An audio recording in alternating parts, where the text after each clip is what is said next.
Today, the Finance Minister's 14-point action plan to revive the country's ailing economy considers the sale of non-core assets. Let's take a look at what he had to say. The Finance Minister is putting his neck on the line to get the economy out of the doldrums. His 14 points of action come with deadlines and lists those ministries accountable. The plan includes a focus on fiscal policy, the financial sector and tax policy. It would leverage public procurement and cover the recapitalization of state-owned enterprises. But there's a warning on government guarantees, especially for South African Airways, which has just recently received 2.2 billion rand to settle a loan. A point must be reached when we no longer continue to give our public resources to the airline just to finance inefficiency. Eskom will continue to get soft support, though, until the energy regulator NERSA decides on its 2018 tariff adjustment. The country sits with a nearly 28% unemployment rate, and the current negative growth is not helping. But the minister has asked for collective support on the plan to avoid asking for financial assistance. Obviously, we're not there yet, but it is a stark warning, and that's why we're responding in this fashion and expect that we will all abide by the timelines we have agreed to. But how far will this go to avoid more downgrades, impress investors and restore confidence? What I'm seeing here is very much business as usual. All we're doing is pegging timelines to it and accountability, and that's good. I mean, I think we must give the minister credit for that. And of course, he can be hoisted by his own petard as we go down over the next year or so. But nevertheless, it was devoid, in my humble opinion, of the kind of profound and radical steps that I think need to be taken. Gigaba says Treasury will spearhead an audit of non-core assets at SOEs to determine what can be sold. Devin Murugan, SABC News, Johannesburg. Let's now hear from Labour. I'm now joined in studio by Dennis George, General Secretary of the Federation of the Unions of South Africa, FEDUSA. Dennis, thank you so much for joining me this evening. Good evening. Now, as the voice of Labour, will this plan that the Minister laid out today make you sleep a little bit easier tonight? Or is it just another one of those issues that continue and without any actual plan? No. I mean, the government didn't discuss this plan with business and with Labour. In fact, what happened, we met with the Deputy President and the Minister of Finance in Nedlac on the 11th of April. And at that stage, we agreed to have a task team consisting out of 3 members each. And yesterday, we were called to a meeting to Nedlac, to discuss how we're going to improve the investment status of the country and how we can deal with issues to prevent the country from being even further downgraded. And business and Labour waited at Nedlac for government and nobody pitched.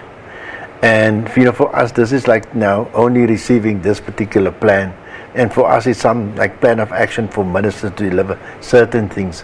And we have seen many plans. We have the National Development Plan, we have the 9-point plan, we have ASGISA, we have GIPSA, we have the Job Summit Agreement plans. There were so many plans. The problem with government is they can't deliver and they can't implement on plans. And that is why the reason why we are sitting under this thing. And the other issue is the lack of leadership on the level of the president. And we've never seen such a situation where in its own party the president are rejected. He's been rejected by the Communist Party, he's been rejected by COSATU and by South Africa. And that is actually the elephant in the room.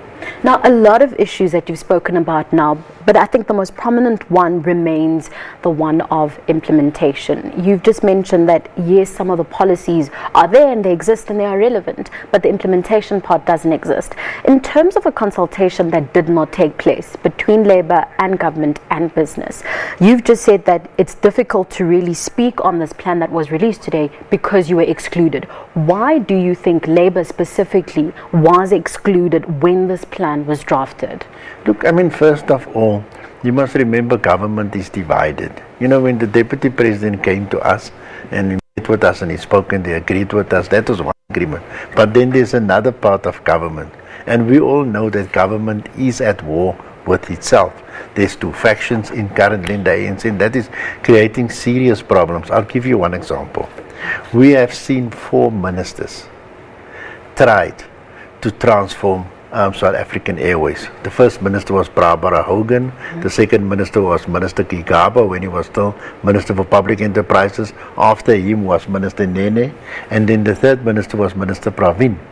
Even after they receive a 2 billion rand bailout, SAA doesn't have a CEO. SAA doesn't have a chief financial officer. So who's running this company? Why do we continue to take taxpayers' money and put it into this company that doesn't perform? It's because the companies are captured. It happened with SAA, it happened with PRASA, it happened with Transnet. You saw we were made the fools of the world when we saw Brian Molefe. The one day he was the CEO, the next day he's a member of parliament. Now he runs to the Labour Court. I mean, the kind of chaos like this, that's the reason why we are downgraded, because there's no proper leadership, there's no ethical governance. I mean, look at these Gupta leaks. I mean, looks like the only plan that's working in South Africa is the Gupta plan. Now, Dennis, it's quite a lot, but something that I want to look at in terms of the reforms that the minister spoke about today was that of curbing corruption. You've just mentioned now, for example, some of the issues that SAA has faced throughout the years, the bailouts that it has continuously gotten, and now we hear the minister, speaking of curbing corruption. How do you view the contradictions there, considering what we've seen happening over and over again? Okay, let me give you an example. The reports that came out from the Gupta leaks made it very clear. When directors are being appointed onto the boards of state-owned companies, that is where the link comes in. And Pravin Gordhan told us a very important truth. He said, please connect the dots. When you connect the dots, then you start to work out. It starts with the president's son. That is a close associate of the Guptas. And his father says that he is a businessman. I mean, the strategy and the plan have been implemented by their side. We saw what happened now with PRASA, where they wanted to remove the board. I mean, Popo Molefe took a stand, they went to court. The court said those contracts for those trains, I mean, the trains came here and it was even too big, for our situation. And what we find that court, that agreement was set aside, by the court, and that is the level of the corruption, specifically in state-owned companies. So how do you create confidence? How do you create a higher business confidence in this society and consumer confidence if the situation is like that? Dennis, I'm going to have to pause you there, because it's actually interesting that we mentioned earlier on that labor is involved and business is involved, and I want us to get the opinion now of business itself. Now, for more on this, we're also joined on the line by the CEO of the South African Chamber of Commerce and Industry, Alan Mukoki. Mr. Mukoki, thank you very much for joining us this evening. Now, as the voice of business, what's your impression about the plans put on the table by Treasury today? Well, we appreciate the issue of where we are as South Africans regarding the economy are very, very complex. And they do require all of us to work together.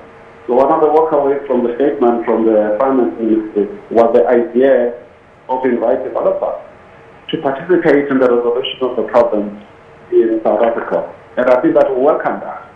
And to the extent, therefore, that the new minister has tended to keep a very open door policy. Let me just move away with mine.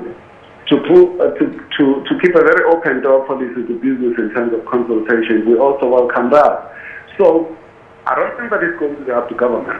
I think that it's going to be up to all of us. In the final analysis, we've called for policy uncertainty. He has promised that. We've argued policy uncertainty.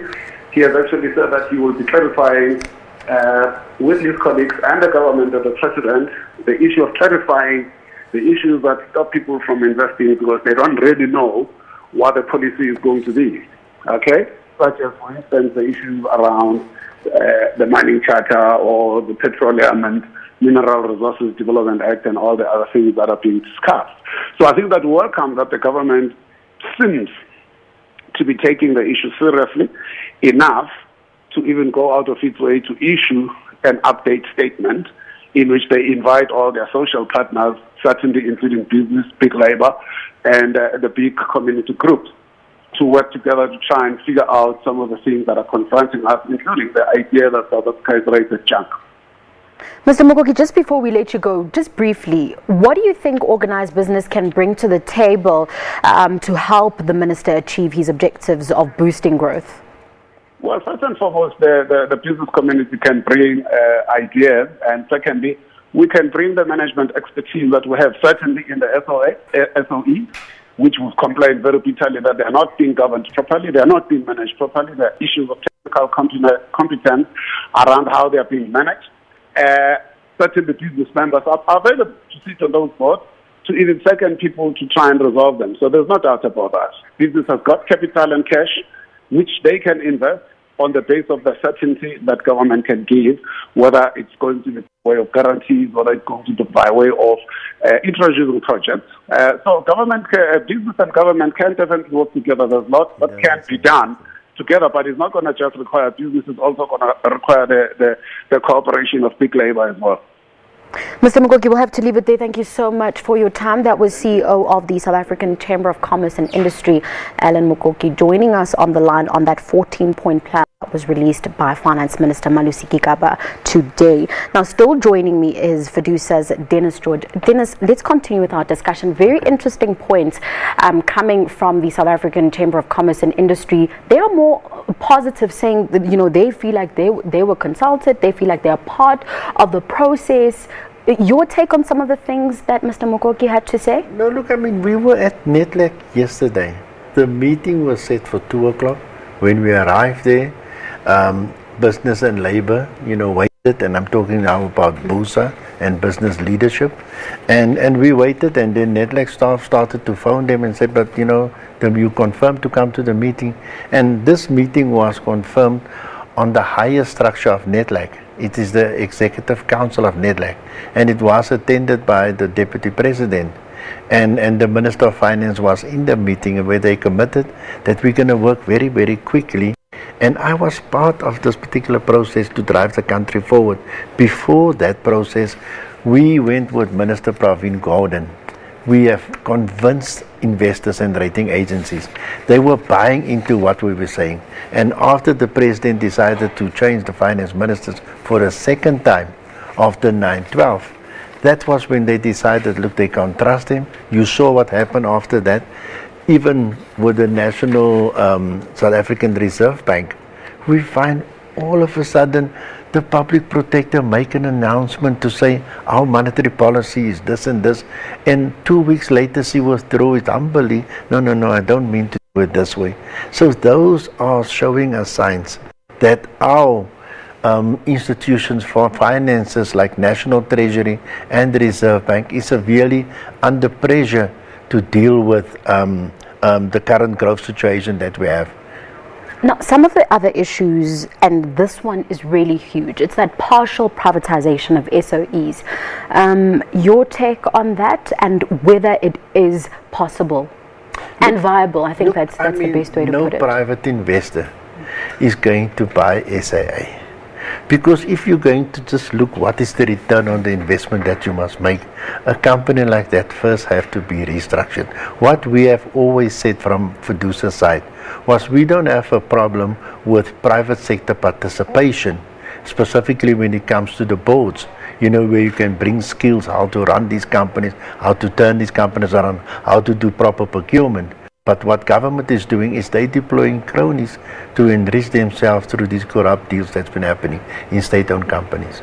Something that you mentioned earlier on was the role that politics is playing here. You even mentioned with the issue with NEDLAC and how that meeting didn't happen, where when you have the deputy president, you know, there's certain agreements that are made, but because of the divisions within government and how it seems, you know, politics is continuously affecting our economy, it seems like we find ourselves where the rating agencies said we were. So they said part of the reasons why we are being downgraded is because of the political instability, or what seems like political instability. Your take on that? No, I mean, the rating agency is spot on.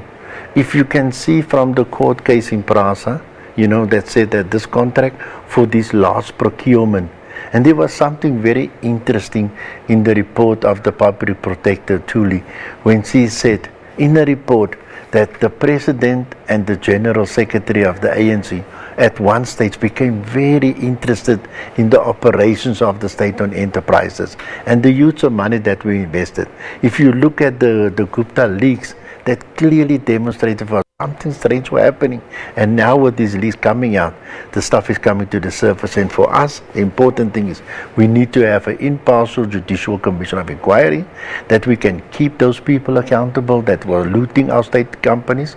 And secondly, that we must bring those people to book. And all those kinds of things is in the hands of the President. So if we want to turn this thing around, we will have to, most probably have to see some sort of a way that the President will be forced to resign, because I mean it's unprecedented for all the people that's calling for him to move away. Let's speak to Labour specifically.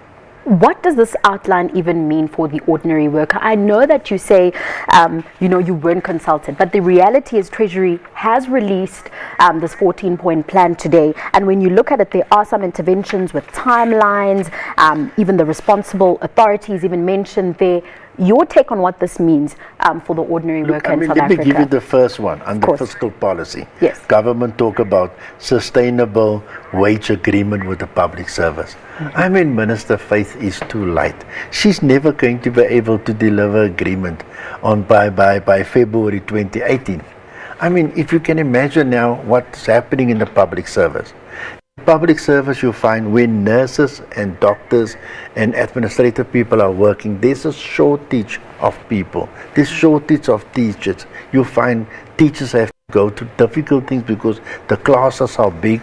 You know, you find nurses are working and there is not enough staff, there's not enough proper maintenance.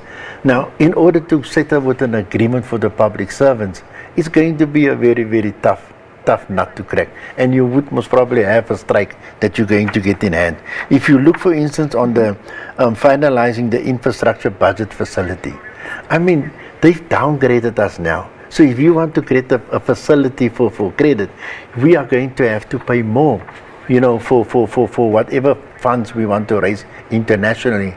And if you look at the reports that we've seen from Transnet, you know, for their infrastructure investment plan, if you look at ESCOM, you know, rating agencies must give them ratings. I mean, they downgraded the banks, they've downgraded the state-owned companies, and I mean, look at SAA. I mean, their books is so in a mess, they didn't even deliver audited financial statements. So, I mean, these things are things that doesn't look like it's going to work. Now, speaking of things that seem like they're not going to work, as I mentioned earlier